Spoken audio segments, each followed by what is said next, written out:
Bismillahirrahmanirrahim. Assalamualaikum warahmatullahi wabarakatuh. Alhamdulillahirabbil alamin. Allahumma sholli ala Muhammad wa ala ali Muhammad. Rabbi shrahli shodri wa yassirli amri. Lalu uqdatan min lisani yafqahu qawli. Rabbi zidni ilman warzuqni fahman birahmatika ya arhamar rahimin. Marilah luruskan niat kita untuk beribadah kepada Allah Subhanahu wa taala.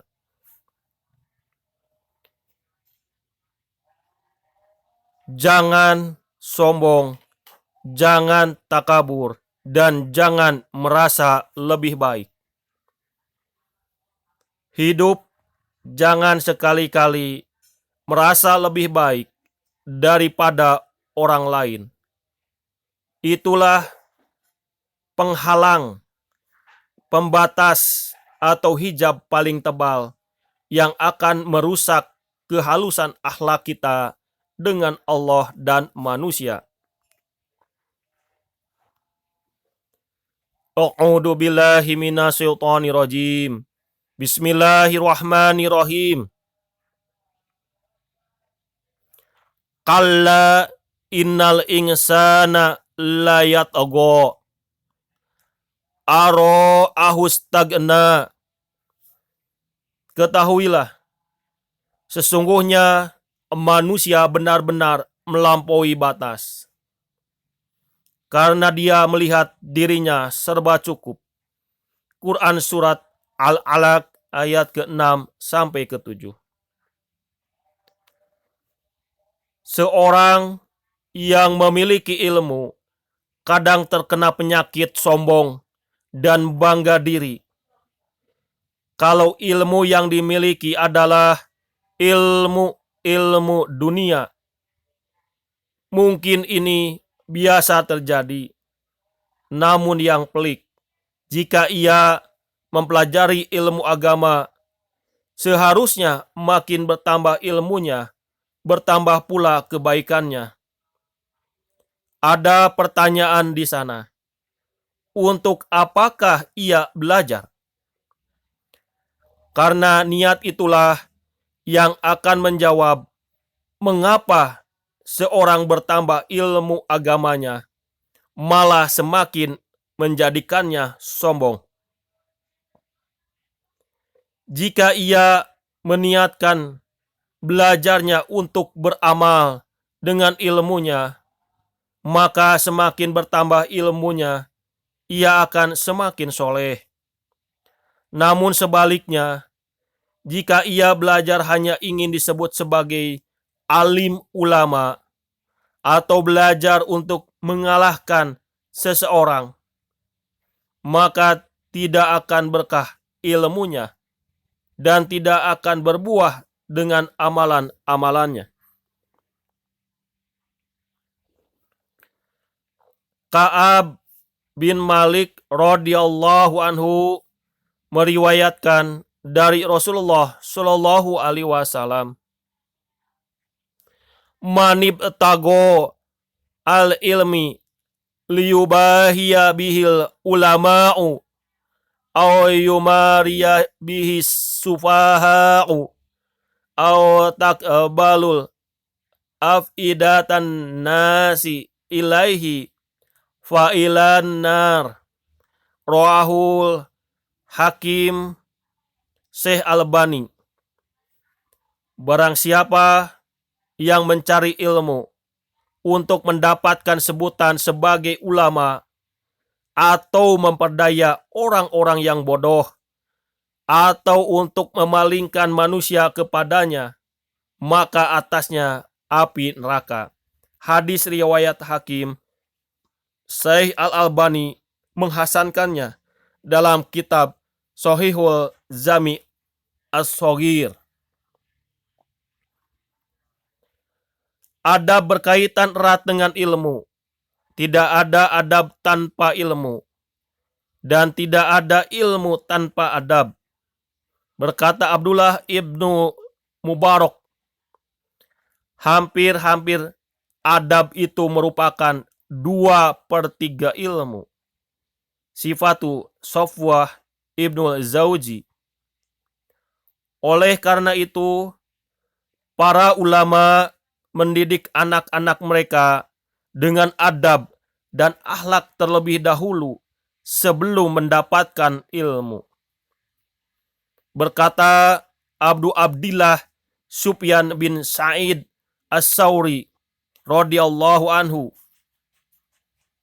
mereka para ulama tidak menghantar anak-anaknya untuk mencari ilmu hingga mendidiknya dengan adab, akhlak dan ibadah selama 20 tahun. Hilyatul Aulia Abu Naim Asbahini melalui min Sadi Salaf.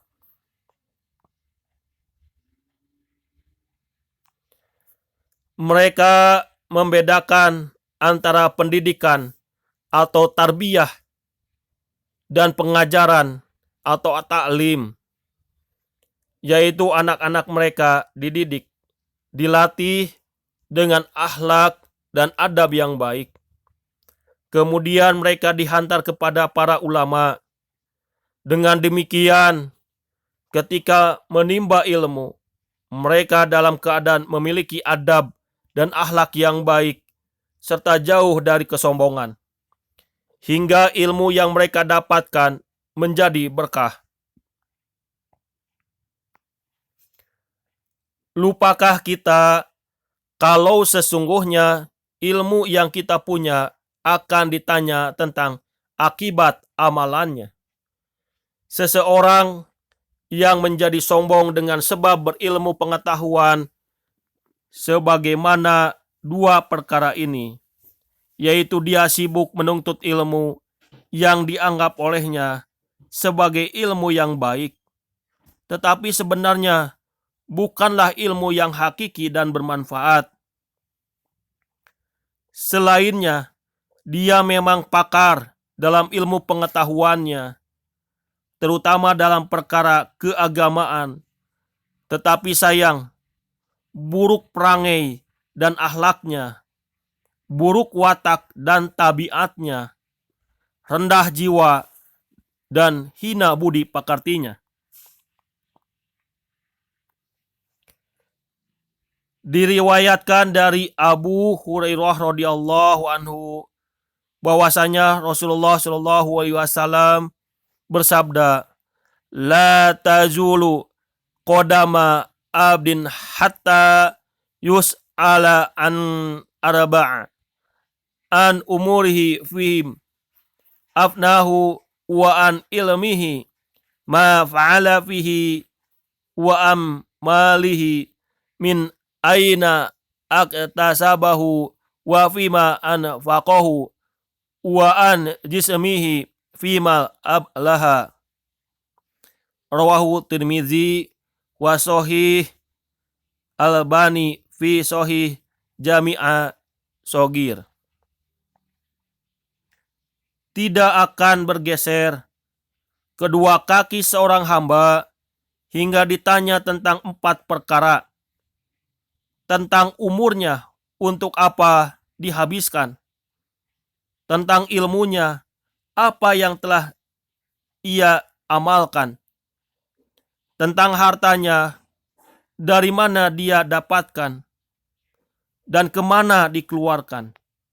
Dan tentang badannya, untuk apa ia gunakan. Hadis riwayat At-Tirmizi.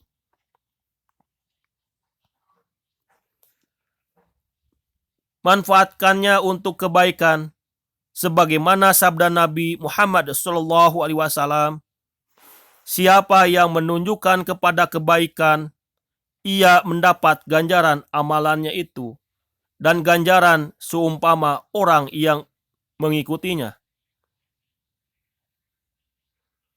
Justru janganlah engkau sombong dengan ilmu yang ada, yang hanya sedikit, yang dipinjamkan oleh Allah Subhanahu wa taala kepada kita. Abu Imtiaz, Sodaqallahul Adzim, Sami'na wa ta'na gufronaka robana wa ilaikal masir. Nasrun min Allah wa fatun qarib wa basiril mu'minin. Pastabiqul khairat. Subhanaka Allahumma wa bihamdika asyhadu alla ilaha illa anta astaghfiruka wa atubu ilaik. Assalamualaikum warahmatullahi wabarakatuh.